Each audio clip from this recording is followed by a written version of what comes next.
So first, how's your day been so far? Mid. Why is it mid? Only got an hour of sleep. How'd you only get an hour of sleep? What was the point of sleeping then? I had a bio exam, and I told myself that I would nap for only 30 minutes. But I ended up sleeping until my alarm.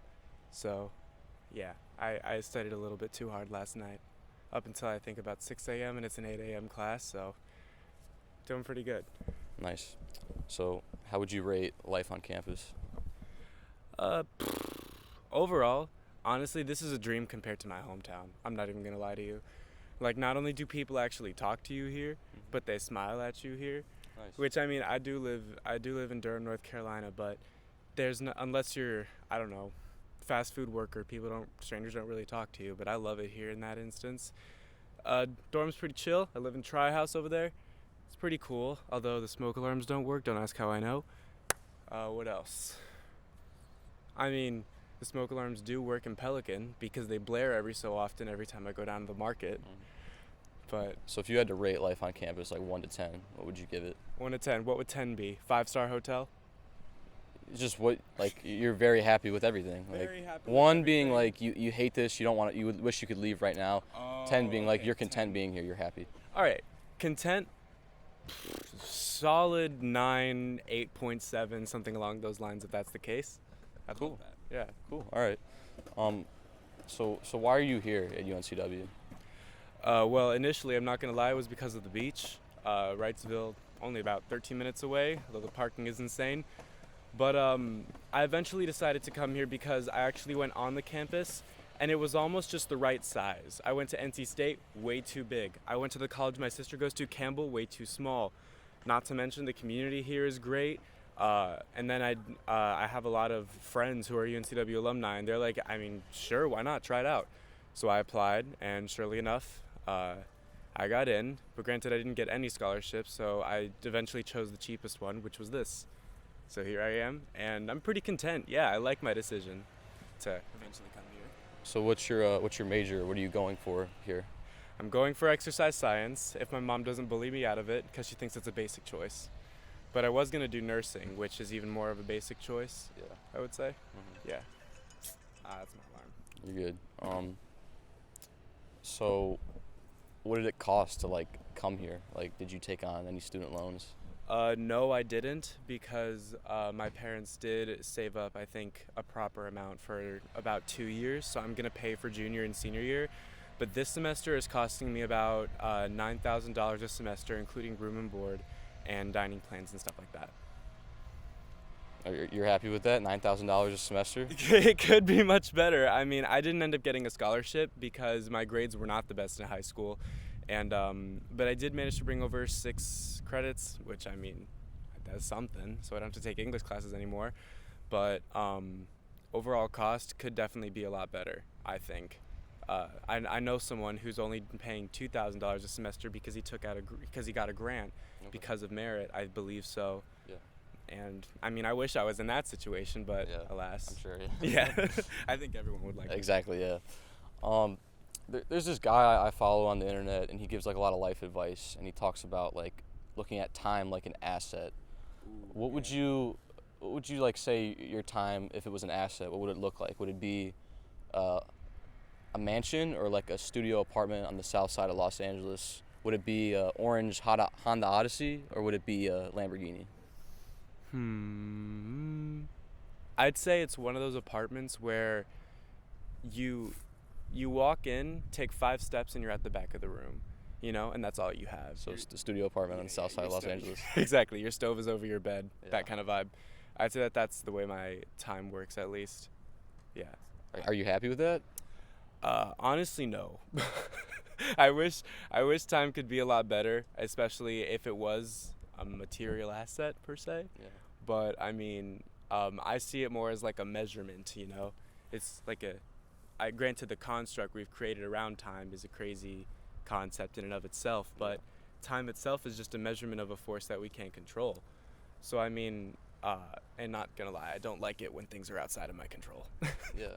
I like to at least have some handle on something, but can't really do that with the force of nature, can you?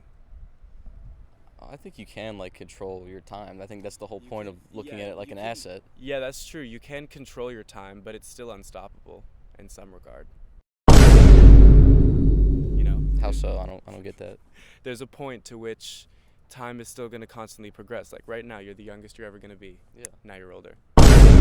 Exactly. That can't be reversed Yeah. or anything like that. So every experience you have to kind of take as um, an opportunity to grow. And sometimes you don't want to take an opportunity. Sometimes you wish that that opportunity never happened or Yeah. that situation never happened. Alas, you can't do that. So the most you can control is what you do at that time, and that's where that all comes in. That's Exactly. where That's what the self-help question is. That's Oh. what the whole thing's about, time management. Because I agree with you 100% about I'm running on an hour of experience. sleep. You're fine. Yeah, no, you're good. With experiences and stuff like that, yeah, you can Yeah, look at yeah. them as like, oh, that sucked. I never want to do that again. Or you can learn and grow from it. So I 100% true, agree with yeah. you on that. But the question I was asking is about your time management. Time management. And you said it looks like a studio apartment. It does, Why yeah. is that? Why aren't you changing that? Oh, I have a currently unmedicated ADHD because I can't really afford consultations. I also need like evidence, and my diagnosis, I guess, is expired or something, and I can't afford to a psychologist right now. My parents are already paying a hefty fee for my college, so Yeah. they can't really help me on that. Job market's pretty trash, so I mean, I have to save up as a DoorDash driver. That's what I'm doing right now, Okay. in the hopes that one day I'll be able to like at least get some sort of help. But right now, I think the majority of it does lie on my shoulders. So as a result, my time management is trash, absolute in Okay. the dumpster, on fire, and probably in hell somewhere. That's currently my situation. Well, I respect that you can be self-aware enough to realize that. And you just got to make the next steps in fixing that. Yeah. But with your undiagnosed ADHD, do you think it'd be better for you to just not think you have ADHD? Maybe you do. Like I'm sure you do. But yeah, to just be like, I don't have it. This isn't gonna weigh me down. I'm gonna Yeah. move and not let it affect my life. Do you think that would be better or no? I don't know, because in the back of my mind it'll always be there because I was diagnosed at one point in time, but now I think because I'm 18, some sort of thing is going on. I genuinely don't know. But all I know is that like there's no more evidence that I have it anymore. So I guess my only option is to either pretend that it doesn't exist or basically like give therapy to myself, which is difficult because YouTube University is not that eloquent or not that personal like therapy can be. So as a result, like I have to focus more on like making sure that I'm in the best mental state I am in, Yeah. so that way when I am caught in a moment where my ADHD is interacting with my time management, I can at least handle myself. So that involves eating well, working out, sleeping enough when I can, Yeah. that kind of thing. So it's almost like on the outside in, how can I help it from that regard, Yeah. if that makes sense? Do you think like doing exercise science? Do you think you'll make enough money in that field to provide for your life and other things, or no? No, I absolutely do not think so. At least if I just stick with an undergraduate degree, which I might if finances are tough. But I do think, shut up, sorry. But I do think that at least I will be able to make enough money to just support myself. But if I do want to start a family, which I eventually do want to do, I'm probably going to have to pivot into a career that or maybe like get the exercise science graduate degree if I really want to make enough money per se. But my dream would be to be a personal trainer, a fitness instructor. They don't make enough to even support themselves. Yeah. And those are like the top dogs. People who just start, it's always a side gig. Yeah. So as a result, I'd have to be doing something else to make the majority of my money while I'm doing something that I'm really passionate about on the side. So I don't really know how my life is going to turn out, not going to lie. Yeah.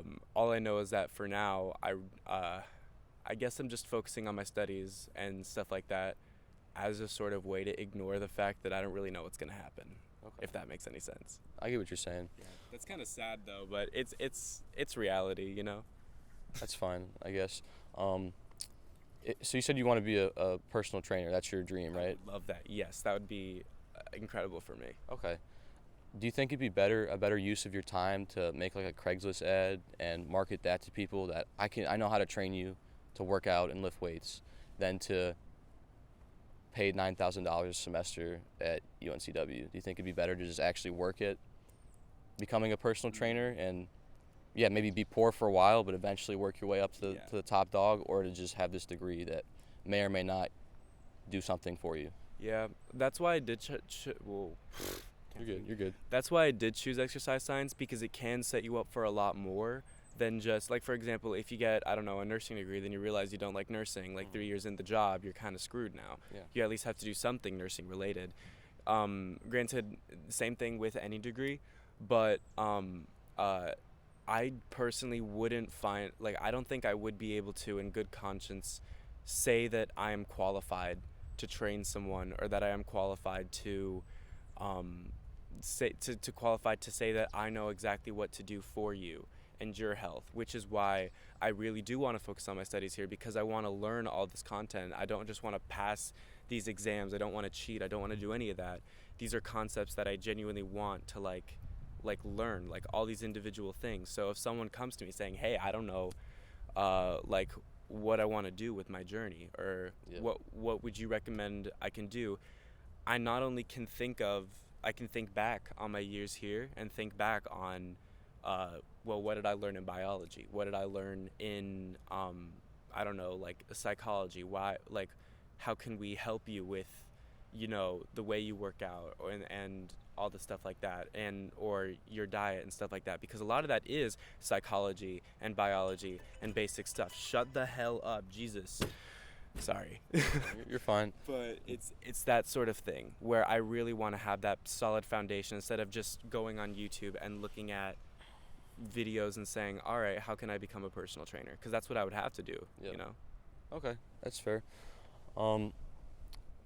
What motivates you to make, like, decisions? Is it something that is it you, or is it something external? I would say definitely me. I'd say, as I've sort of well, I mean, now that I'm separated from my parents, I'm trying to at least become more self-sufficient. What do I value? If I do value something, why do I value it? Yeah. So I think a lot of it does stem, all my decisions now, I'm trying to stem from my own personal moral compass. What do I think? Why do I think that? And what biases do I have? All that stuff. Where does that moral compass come from? To be honest, it does come a lot from my heavily Christian upbringing. I'd say the moral foundation, the very core of everything that I believe, stems from the idea of love. And that if what you're doing is not spreading love, or is actively, like, inhibiting the spread of love, then you're doing something wrong. Yeah. That's what I believe. Awesome. So that's why I'm, pro-choice and stuff like that, because I want to be part of movements and make decisions supporting things that I think actively, aren't harming in the world. Okay. That is a divisive topic, so I don't know if that was the best decision for me to make an example of. That's fine.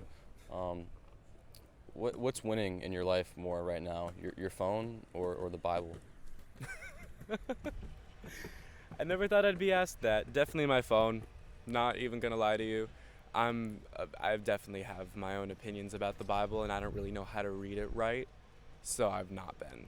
Not even gonna lie to you. I don't think there is a right way to read it. I think you just read it. I think so, but how do you interpret it, you know? Are all those words God's words, or was it just written by a man?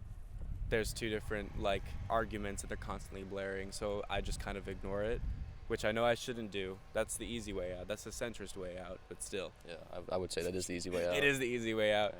But, again, drowning myself in my studies, not going to lie. And the nightlife here, that as well. Okay. I think that's it. We'll wrap it up, so thank you.